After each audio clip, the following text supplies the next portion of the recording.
Hi, everyone. My name is Terry Sin. I'm a managing director at Normally Studio. Like Maya said, we're the largest architectural rendering firm in Canada now. I'll get to that a bit later, but overall, I just want to talk about how architectural visualization is actually a career. How many people have done a render? Yeah, if you're not putting up your hand, you're lying, because and even a hand sketch is a render. Of course, we do everything in 3D, but the concept is, thank you Wikipedia, the art of creating two-dimensional images or animations showing the proposed design. We're building the unbuilt. So first of all, architectural visualization is actually everywhere. When you start to kind of look for it, you begin to see it. It's kind of like when I was in architecture school, when I heard like architecture on TV, you would start to pick it up. You start to hear it. When you see an actor playing an architect, you're wondering why they're so young and handsome and why they have like a life outside.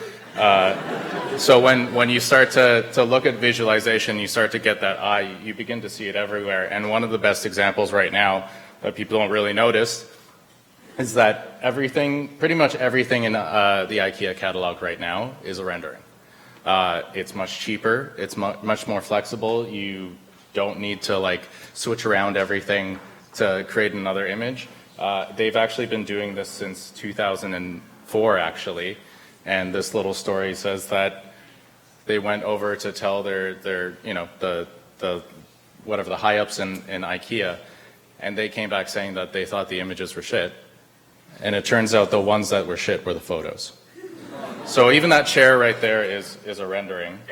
And here's an example of 3 different scenes that were used in 3 different countries from one model. So they were able to customize it per catalog based on any cultural needs. So going into it even more, even when you walk around the streets, they're on hoarding, they're on advertisements. If you live in Toronto, you know how many towers are going up. Sorry for all the images that we're putting up there.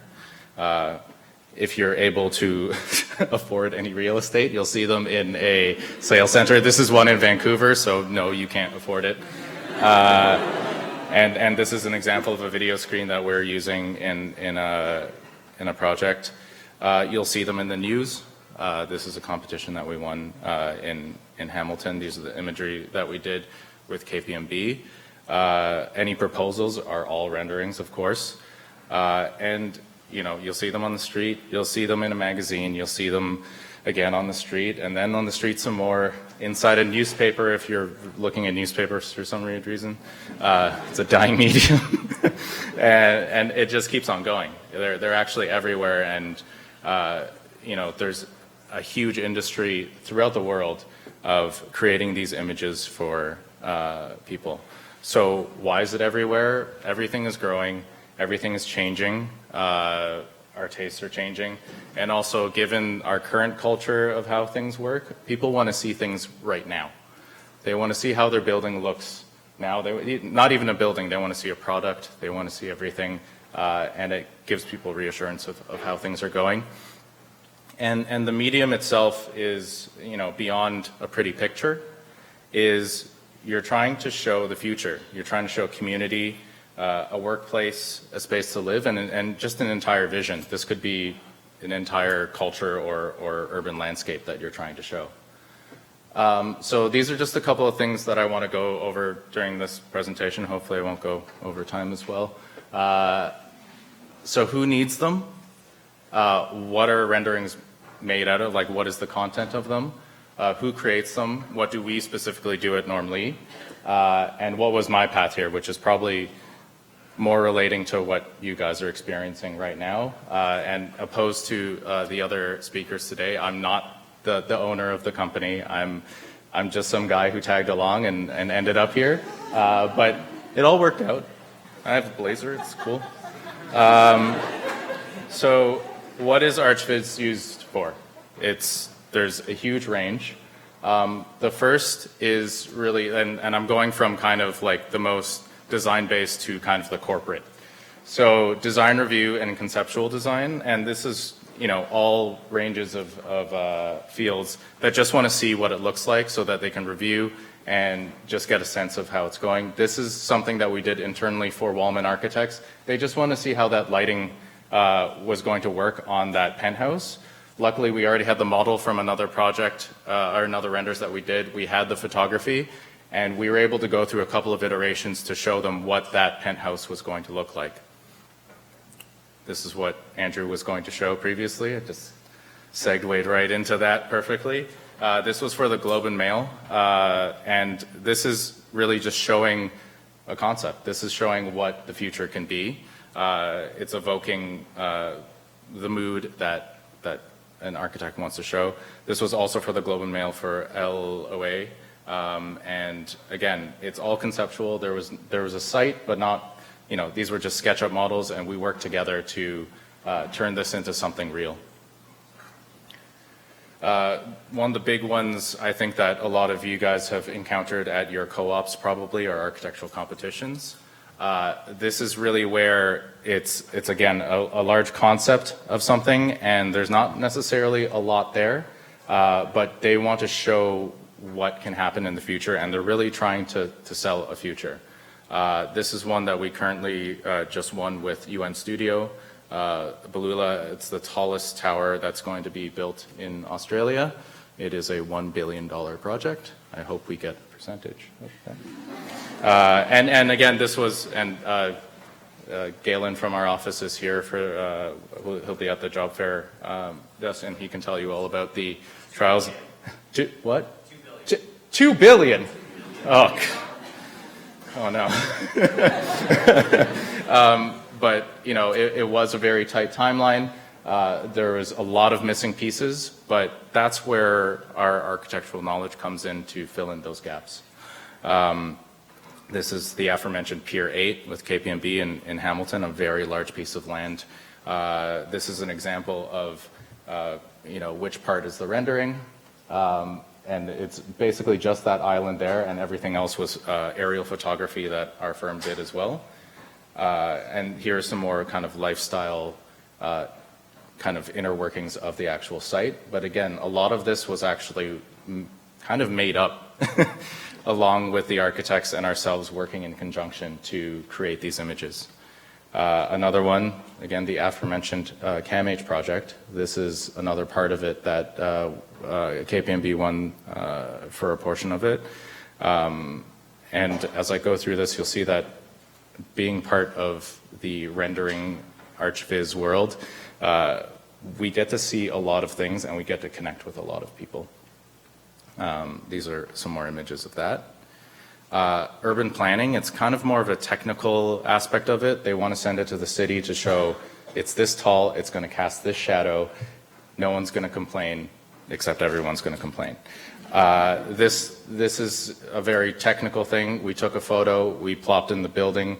To me though, these are actually kind of the more fun ones for me to do. This was one that I did where it's just what it is. There's no, you know, glowing sunset, there's no purple sky. It's just what it is. The streetcar tracks are still there, you know, and it shows exactly what the constraints of the site are. And, you know, you send this to the city, they say your name. And then marketing, of course, is what you see a lot of in the world right now. There are a lot of condos going up everywhere, but what we try to do really is try to evoke some storytelling, some emotion, have great composition to catch the eye, and this all is relating to what the client needs to try to really evoke an emotion and sell the product really. This is 50 Scholard, which is coming up in Yorkville, I think. So we did a couple for that. Even like these little kind of courtyard images, it's about showing what that community is going to look like, what that feeling is going to be.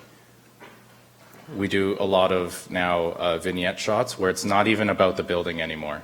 It's about what we want to show as the emotion about living there, or what the, yeah, I can be right there.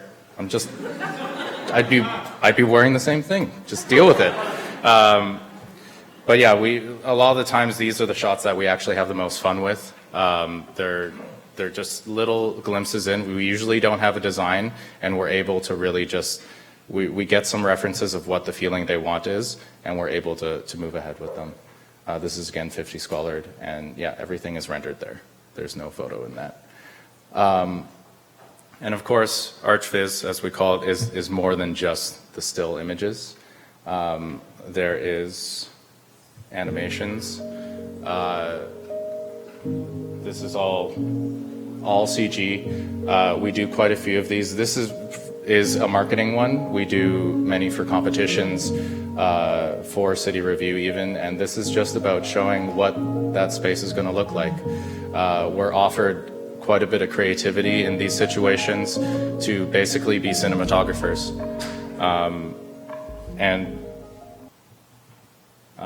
We're also, and in the industry in general, really getting into VR. We actually have some headsets at the job fair that you guys can check out. But this offers actually a pretty quick opportunity for people to understand their space, change layouts, change material selections, go to different spaces. And these are actually all just still images that are rendered at 360 degrees. So it's actually not too crazy, but it looks really cool. That's all that matters. And along with that, and what I'm kind of getting at in terms of the crazy stuff is the interactive experiences that are coming about. This is something we did for Quad Windsor. This is actually at a sales center. It's fully interactive. It's a whole entire master plan. You're able to zoom in. There's actual traffic happening on the streets.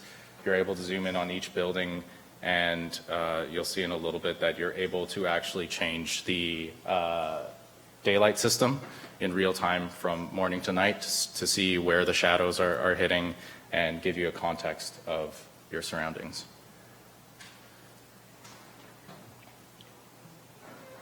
And then beyond that is really, the rendering industry in terms of the CG industry it's based on technology. So right now we're seeing advances in augmented reality where you can use your phone and then show the building on site through your camera. WebGL is those 3D experiences that I just showed you, but on a phone or in a web browser. And then I don't know, because something new is going to come up tomorrow, and we're going to figure out how we're going to use that to make something cool. So that's one of the really fun parts of the industry, is that it's just constantly growing, and we have the freedom to just use whatever technology we see. So who creates them? There's you guys. You're pretty limited in what you have, but you can still create some pretty cool stuff. We have the actual architects who are doing them by themselves for design review presentations. The resources are a little bit more, but not necessarily quite there. Freelancers actually make a huge portion of the entire industry all over the world. I myself was a freelancer at one point. But you're doing probably a lot cooler stuff, but your resources are actually less because you're just one person that has to maybe go to Best Buy and buy a bunch of computers and return them within the 30-day warranty. And then you also have your in-house rendering teams at larger firms that do actually have a little bit more resources. They have render farms, servers, and the ability to buy software based on their budget. And then you have a firm like ours, which is much larger. Everything is specialized, and our resources are built specifically for that need.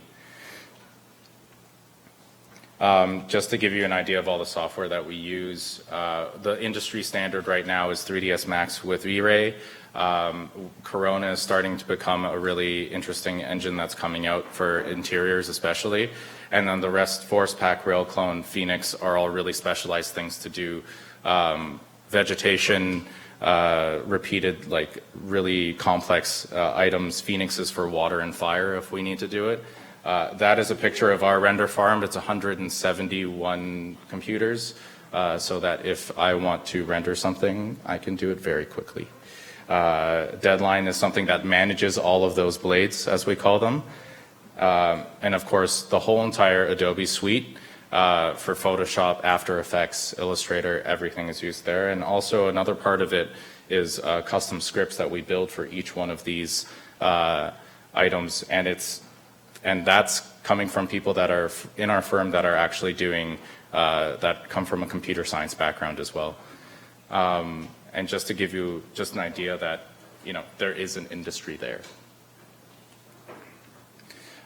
So Norm Lee was started by Norm Lee, a Waterloo architecture dropout.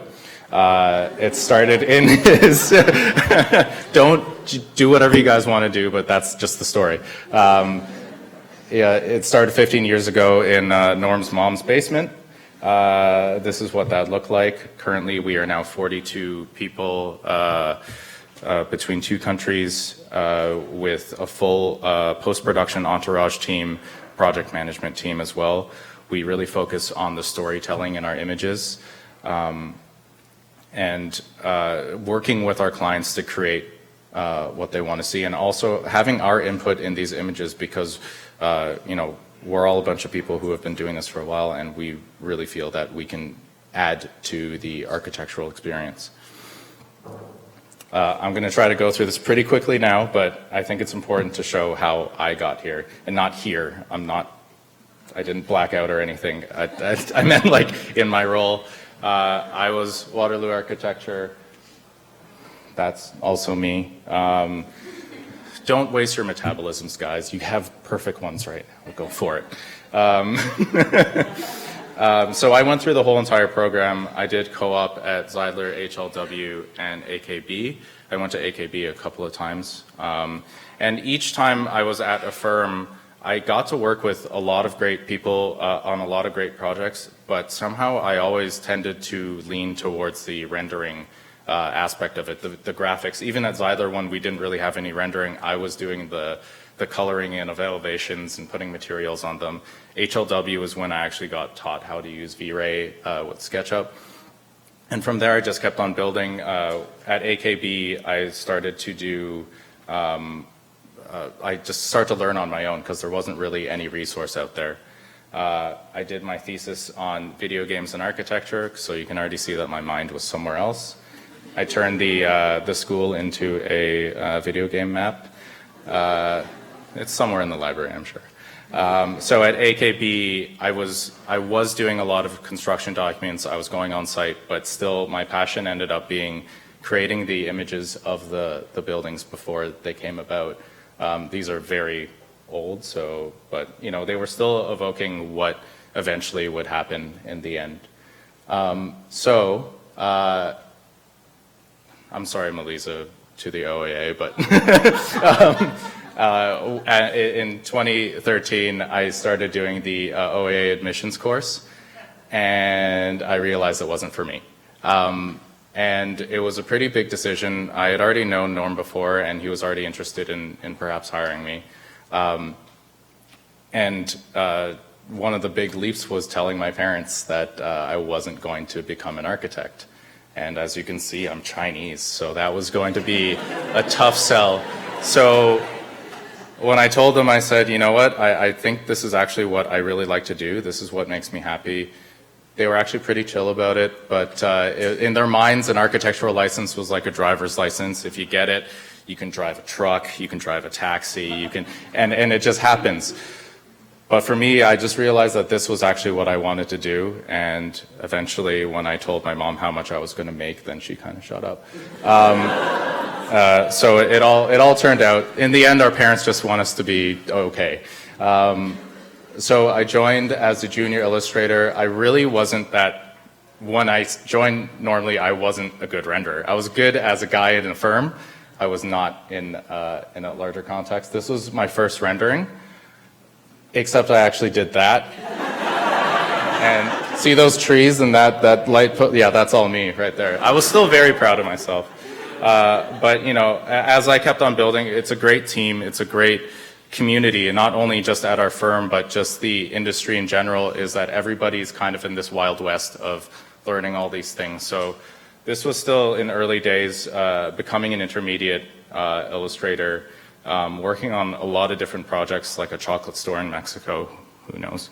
The turning point for me was I was able to go to the State of Art Academy in Italy, where an amazing team of illustrators was able to, they have a whole entire 1-month course over there where I really learned about the storytelling and the real art of rendering, which is kind of hard to come by.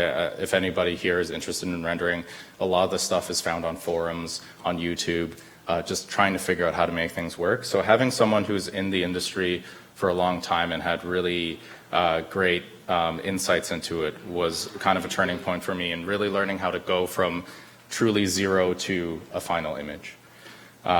In the end, that course, you ended up doing an image, and this was the one that I did. And it was much different from what I would usually do. I was very technical before, and I decided to do something that was a little bit more moody and had a story to it. And after that experience, as I started to work with clients more and work directly with them, I became a studio director at the firm in 2016. I really started to look at, again, the rendering as an art, almost like architectural photography. We use a lot of architectural photography as our references, because if you try to copy a cool render, you're just copying a copy, and it's just going to keep on going, and in the end, it's not going to look great. The other part of working in this industry is filling in the gaps and actually doing quite a bit of design. In this scheme, there was only the landscape and none of the buildings. So on the other side, we have to fill in the gaps to make these things real. Here, this is an empty office floor with no design. You'll actually be able to see this in VR at the booth, but nothing here was spec'd, and we just made it happen. We made a tech upstart company just within an image. Again, just working with moodier and different compositions that we probably wouldn't have done a couple of years ago. In 2017, I had an opportunity to go to Bangladesh to start essentially a satellite office, and this is really where I started to work on training a lot more and passing on that knowledge that I learned in Italy and all the other things that I've learned throughout my time rendering. And it's a beautiful place, and it's really hot, but it's really great. Now I am a managing director, and now I'm actually working more on the strategy, business development, the training of the team, research and development for tech, and outreach and workshops, and doing talks like this. Just this year, we actually teamed up with Chaos Group, who develops V-Ray, as well as SolidCAD, who's the largest distributor of all the Autodesk software in Canada, to do a workshop for a bunch of different architectural firms, including Diamond Schmidt, Adamson Associate Architects Alliance, Hariri Pontarini, and their in-house renderers came to us to learn what techniques can help them grow their skills. So that was a great experience. So in conclusion, really, ArchViz still utilizes all the architectural knowledge that you've kind of gathered over the years. It's really creative. You're making really cool pictures, really. It exposes you to a really wide range of industries and projects, and artists are actually in high demand all over the world. There's a great community online and around you of artists working together. Like I said, technology is always changing, so the industry is always changing. And as you can see from my experience, there's growth from just doing pretty pictures. Now there's a full career for me ahead, and it's kind of the Wild West right now. There's a lot of stuff going on, and we have a lot of possibilities. But I've just been talking about ArchViz in general, but I think what my takeaway would be is just to find your passion, like what Andrew said, and just go for it. This could be, mine was ArchViz. I know people who went into manufacturing, went into 3D printing, went into just being a DJ or something like that. All of our experiences that we've gone through throughout our educational and co-op careers builds our passions, and I welcome you guys to go take them.